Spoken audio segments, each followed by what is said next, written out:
Welcome all to Eat, Drink, and Explore with Cece. Today we're continuing on the fall theme, and I thought we would do something deliciously comforting. And do you remember how much mac and cheese you ate during university, studying late at night? Well, I can remember that because it was my go-to comfort food, and I love mac and cheese. So what I thought I'd do is take that comfort food and dial it up a little bit and put some pumpkin puree in it, some pure pumpkin. And so we're going to make a pumpkin mac and cheese, and it's going to be a pumpkin puree bechamel sauce that will go with this mac and cheese. So you can use any pasta shape that you want. You can use capitelli, you can use elbow noodles, up to you. We're going to need about a pound of that. So just cook that off and then reserve 1 cup of the pasta water. Put that aside. So let's make the bechamel. And you know, for those of you who believe that like pumpkin belongs solely in the latte or the pie arena, well, pumpkin mac and cheese is definitely going to satisfy that fall feeling, that autumnal feeling that you want, but it is definitely a savory pumpkin dish. It is not sweet at all. And then we're going to be using some Italiano cheese, which is a mixture of mozzarella, provolone, fontina, some Parmesan cheese in here. And then we also have some cheddar mozzarella combination as well. So, and you're going to need 2 cups of milk. You're going to need about a 1/4 cup of Parmesan cheese, but for what we're going to do with the panko, but just you're going to split that in half. And we're going to do panko breadcrumbs to sprinkle on the top of it. But we're going to flavor that with some butter, some garlic puree. Now I'm using garlic puree because I don't want to have chunks of garlic in the panko, and I didn't want to sit there and grate the garlic, so I decided to use the puree. And we're going to need 2 tablespoons of flour. I have 1 small onion chopped up here. And for the spices, so what you're going to need is you're going to need 1 teaspoon of ground mustard, and I've got a 1/4 teaspoon of nutmeg, a 1/4 teaspoon of cayenne pepper. So you can do ground cayenne pepper, or you can get the cracked ones that I have there. And you're going to need, of course, some salt and some black pepper to taste as you taste that, as you're tasting your sauce. And I don't have fresh sage leaves, so I'm going to use some ground sage, and this is super potent, so I'm going to be using a 1/4 teaspoon of this. It's super important, not more than that, just because I want that autumn flavor to all come together. Now, the cheese that I'm using is what I had in the fridge, right? I decided last minute I'm just going to make some mac and cheese and pumpkin, and I thought this would be a really great casserole dish that you could make ahead of time, have ready to pop in the oven for Thanksgiving dinner. So 1 extra side already done, and it's especially for those people who don't eat meat. This is another great vegetarian option as well. Okay, so the cheese. So you can play around with the cheese on here. So if you wanted to introduce something that would complement the pumpkin, you could utilize like a smoked applewood cheddar or a smoked Gouda. You could use fontina cheese, anything that's super melty, you know, that you want to sort of incorporate everything together. All right, so let's go ahead and get the panko started. Okay, so what we're going to need is going to need about 2 tablespoons of butter.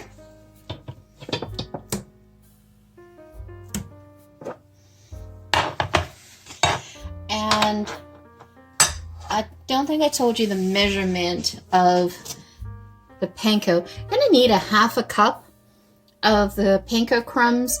I mean, you could do more if you like. So I'm just going to let that melt. Perfect. I am going to do a cup of the panko, just because I like to mix that in with my pasta. Some people just like to drizzle it on the top, but I like to mix it. So putting in half a teaspoon. Okay, so that'll be a teaspoon.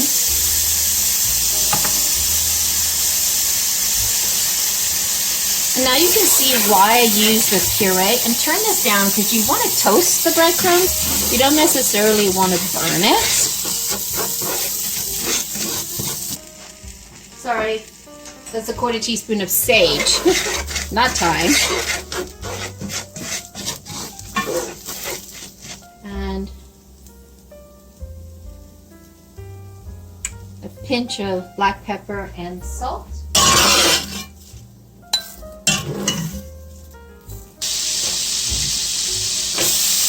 So we're going to saute the onions, and we just want to get it slightly caramelized. You do not want to over caramelize it.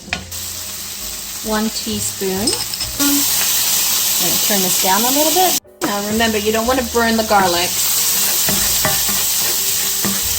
Okay, so we're going to add in 2 tablespoons of flour. So we're making a roux. And we want to cook down the flour. Okay. And we're going to add in the seasonings. And I do want to cook off the seasonings. By just pan frying the seasonings, you're going to open up the spices and it'll just wake them up. Because who knows how long you've had them in your cupboard, right? So doing that allows you to wake up the spices. I go through it so much that I don't really have that problem, but I love still doing this test. We're going to add in a half a teaspoon of salt and a 1/4 teaspoon of black pepper.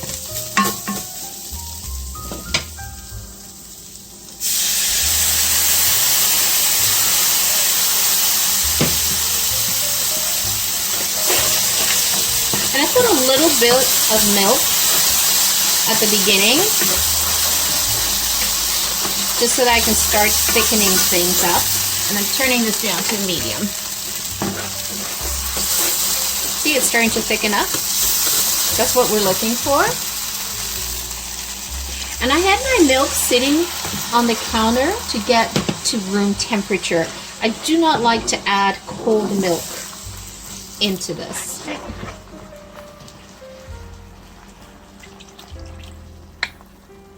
I've done about a cup.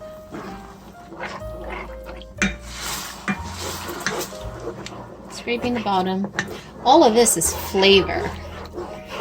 You want that nice flavor. We'll add the remaining. Okay, so now we're going to put in the pumpkin.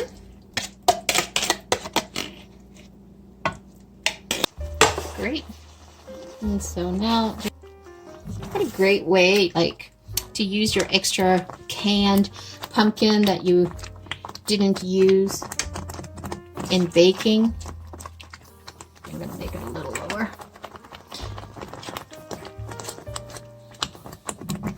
Oh, if you only could be here, the smell is incredible.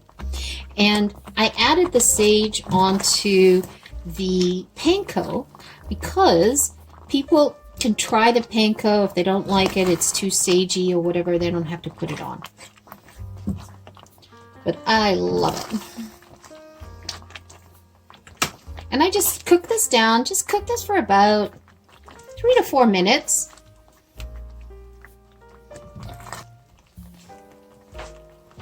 So we're going to add in the mozzarella, the Italiano. Let's add that in first.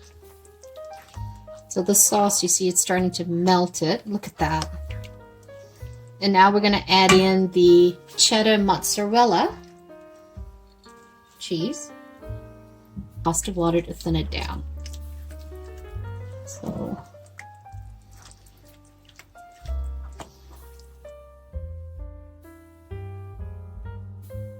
I did half of the Parmesan cheese in the panko, and I put the other half in here. It's a cheese fest with pumpkin. So now we're going to add in the pasta. I had pre-cooked this pasta and it had just been cooling off on the side. Look at that. All that cheesy pumpkin. Hang on. All that cheesy, weezy, pumpkin-y sauce. All right, I was trying to make something up to rhyme, but it didn't rhyme.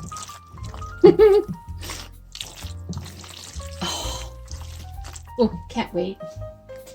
Let me try. Okay, we're trying this. Oh, wow. Wow, wow, wow.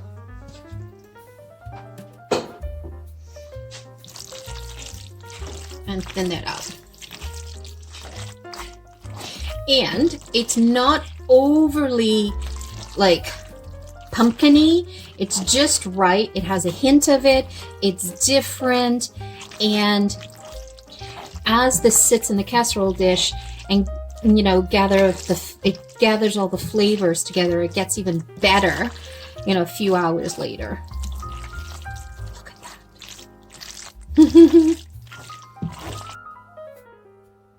Remember I told you I like to take the panko that I did, the extra panko, and I like to incorporate that into the dish as well. And then I also use the rest for drizzling on top. So I'll just kind of do like that and give it a stir. And why am I doing this? Is because I'm adding in the flavors of the garlic, the parmesan, the sage. So it's very subtle.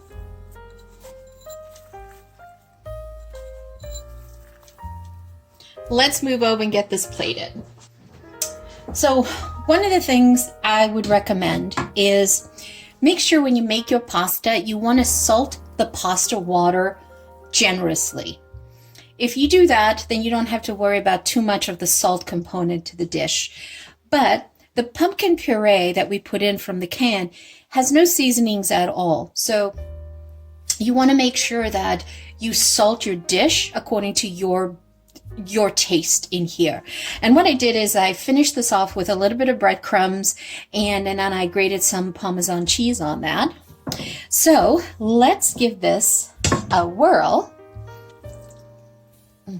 I love that sound, that gooiness. Okay.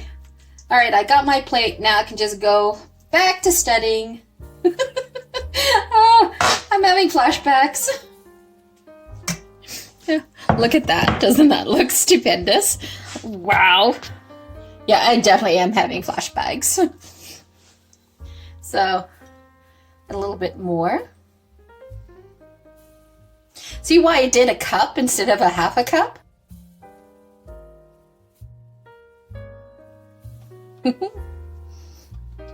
And voila. The perfect dish. Oh, comfort food personified.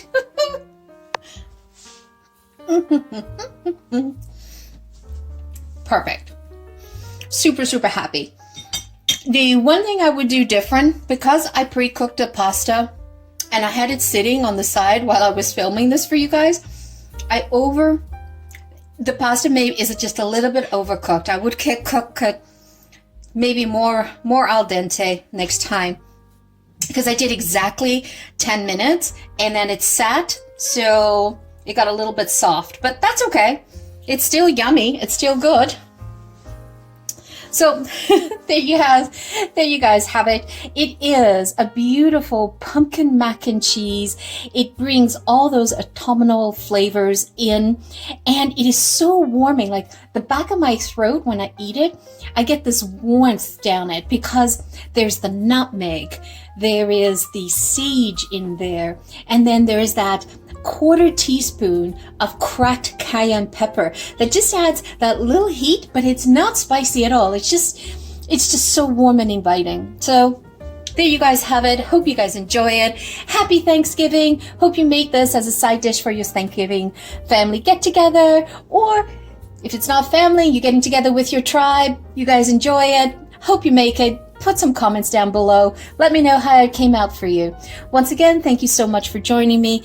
Have a wonderful day. Ciao for now. Oh, so excited. Okay, that's pretty melted.